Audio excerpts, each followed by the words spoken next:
A man who still searches. A woman who still hopes. And a small child who carries the secret to a new beginning.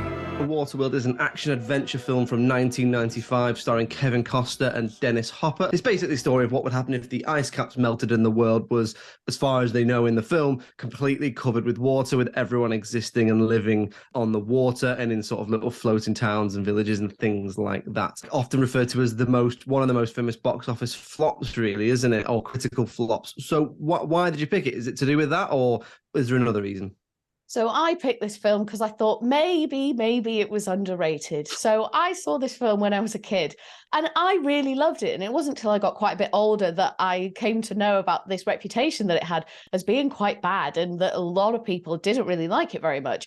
So at the time of recording, it gets a 6.3 on IMDb. And then over on Rotten Tomatoes, it gets a 45% from the critics and a 43% from the audience. So I did think going into it that it might be underrated. I thought it was really good. I thought, nah, everybody's wrong. I know the truth and they're all just missing something. But having watched it again for the podcast, I will admit that I was wrong. There is quite a lot wrong with this film and there are a lot of things to not like about it. But let's start with the positives and let's start with some of the things that I did like about it. So I absolutely love the concept. You know, what if climate change really did happen in its most extreme way possible and nearly the entire planet was covered in water? I think the opportunity for creativity here is endless, and you do get some of that in the film. You learn a little bit about how these characters, how civilization, as it is in this film, has managed to last the 500 years since the disaster happened. Also, some of the visuals I thought were really impressive. You get these really cinematic wide shots of vessels and ships and all sorts coasting along the horizon. Some really good world building, that idea of what if the world was all water? How would society work? How would people buy things, use things, eat things? I think the highlight for me was probably Dennis Hopper, because he's just absolutely chewing the scenery in this film. Tell me a little bit about why it is flawed, why it isn't what you wanted it to be.